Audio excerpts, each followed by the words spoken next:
کسی بھی جنگ میں جاتے تھے نا، سر پر آپ ٹوپی مبارک رکھتے تھے، ٹوپی پہن کر جنگ لڑا کرتے تھے۔ اس ٹوپی کی ایسی کیا خاصیت تھی کہ سر پر ٹوپی رکھ کر پھر آپ جنگ لڑنے جاتے ہیں۔ جنگ یرموک کے اندر آپ لڑائی کر رہے ہیں نستور کے ساتھ، تو لڑتے لڑتے آپ کی ٹوپی جو ہے وہ زمین پر جا کر گر گئی۔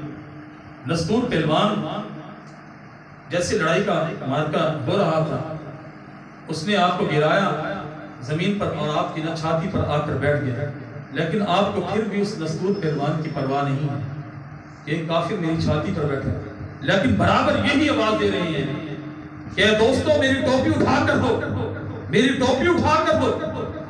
تو جیسے ہی بنی مخزوم کا ایک شخص تھا وہ دوڑتا ہوا آیا، اس نے وہ ٹوپی اٹھائی، جیسی ٹوپی اٹھائی ان کے ہاتھ میں تھمائی، تھمانے کے بعد آپ نے وہ ٹوپی اپنے سر پر رکھی۔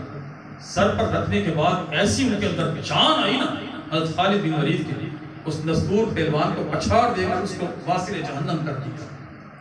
تو جب یہ معرکہ ختم ہوا تو دوستوں نے پوچھا کہ اے خالد بھائی کیا وجہ تھی؟ اتنا شدید قسم کا معرکہ تھا اور آپ کے اوپر وہ پہلوان بھی بیٹھ چکا تھا چھاتی پر، اور آپ اس پہلوان کی اتنی فکر نہیں تھی جتنی ٹوپی کی فکر تھی۔ اس ٹوپی کے اندر ایسا ہے کیا تھا جس کے بار بار آپ ٹوپی کی فکر کر رہے تھے کہ ٹوپی پکڑائی جائے؟ آپ نے فرمایا کہ دوستو اس ٹوپی کے اندر میرے آقا دو جہاں صلی اللہ علیہ وسلم کا بال مبارک سلا ہوا ہے۔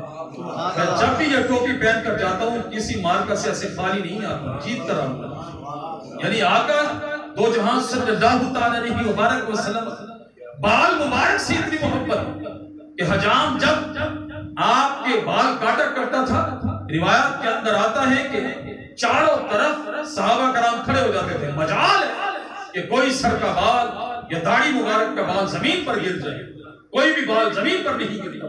پھر کیا کرتے تھے صحابہ کرام؟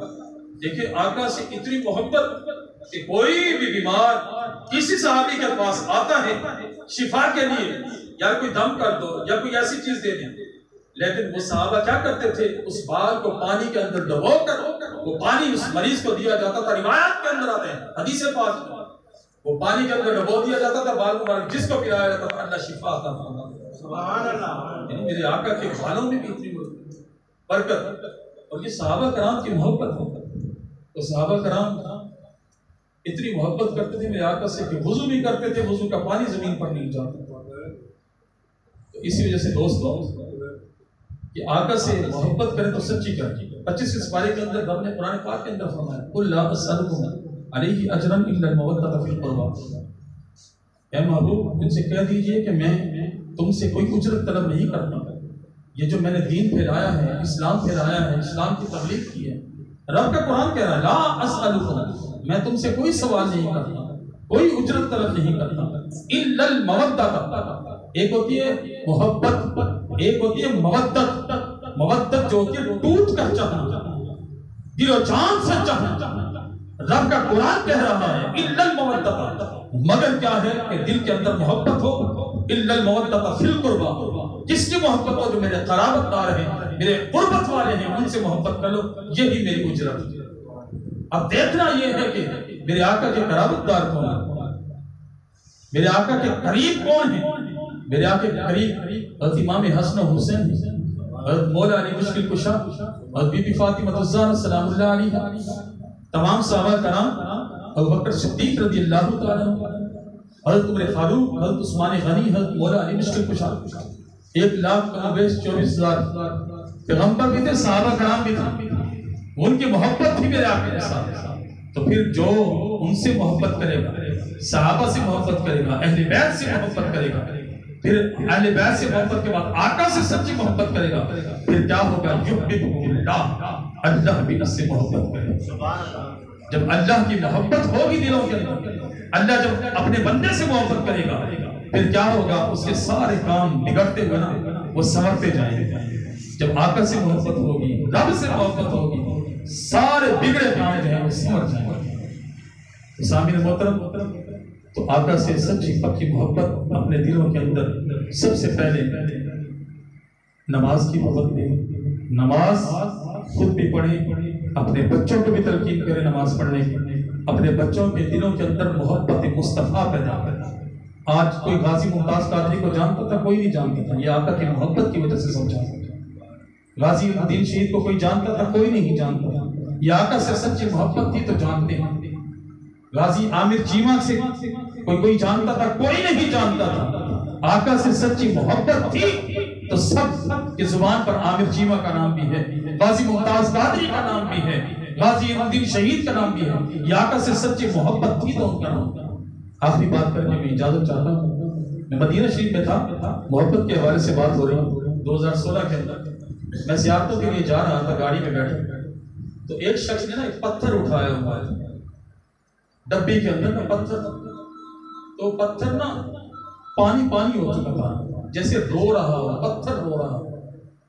پوچھ لیا میں نے کہ یہ بھائی یہ پتھر آپ نے اٹھایا؟ انہوں نے کہا جو غار ہرا کے رکھنے جا رہے ہیں، یہ پچھلے سال ایک پاکستان سے ایک شخص آیا تھا ہمارے گھر کے پاس، تو غار ہرا سے اس نے یہ پتھر اٹھایا تھا، پاکستان لے کر آیا تھا۔ پتھر جو ہے نا سرکار کا شہر جو ہے نا اس کی جدائی برداشت نہیں کر سکتا۔ یہ پاکستان میں جب یہ گیا تو جس کے گھر میں یہ پتھر تھا، رات کو نا رونے کی آواز آتی تھی، وہ میں گناہگار نے ان آنکھوں سے وہ پتھر دیکھا ہے، اور ڈبے کے اندر بھی پانی تھا، جیسے بچہ روتا ہے نا وہ ویسے روتا تھا پتھر۔ کیوں؟ وہ آقا کی دھرتی سے وہ جدا ہو چکا تھا، تو آقا سے دیکھیں پتھر بھی کتنی محبت کرتے ہیں۔ جب ابو جہل نے کہا تھا بات کرنے لگے تو بڑے طویل واقعات ذہن میں آتے ہیں، تو ابو جہل نے کہا تھا نا کہ میرے ہاتھ میں کیا ہے، کنکریاں لے کر تو میں کلمہ پڑھ لوں گا، تو میرے آقا نے فرمایا تھا کہ ابو جہل میں بتاؤں کہ تیرے ہاتھ میں کیا ہے، یا یہ تیرے ہاتھ میں جو چیز ہے وہ بتائے کہ میں کون ہوں؟ تیرے ہاتھ میں جو چیز ہے وہ بتائے کہ میں کون ہوں؟ تو ابو جہل کہنے لگا اے بھتیجے یہ تو کمال کی بات ہو جائے گی کہ میرے ہاتھ میں جو چیز ہے وہ بتا دے کہ آپ کون ہیں تو میں کلمہ پڑھ لوں گا۔ بدبخت تھا، پھر میں کلمہ نہیں پڑھا، تو اندر سے مٹھی سے آواز آتی ہے اشہد ان لا الہ الا اللہ واشہد ان محمد عبدہ ورسولہ۔ تو اس نے کہا کہ آپ تو جادوگر۔ تو دوستان محترم، آقا سے محبت ہے تو سچی محبت ہونی چاہیے۔ یہ آج محبت ہے تو آج یہ محفل سجائے بیٹھے، یہ آپ کے دلوں میں محبت ہے، یہ میرا عقیدہ ہے اور ہم سب کا یہ یقین ہونا چاہیے۔ ہم یہاں سرکار کا میلاد منا رہے ہیں، سرکار وہاں سے ہمیں دیکھ بھی رہے ہیں اور ہمارے یہ میلاد سن بھی رہے ہیں۔ اللہ جل شانہ سے دعا ہے اللہ تبارک و تعالی میرے یہ ٹوٹے الفاظ اپنی بارگاہ اقدس میں شرف قبولیت عطا فرمائے، آقا سے سچی پکی محبت عطا فرمائے۔ آخر دعوانا الحمدللہ رب العالمین۔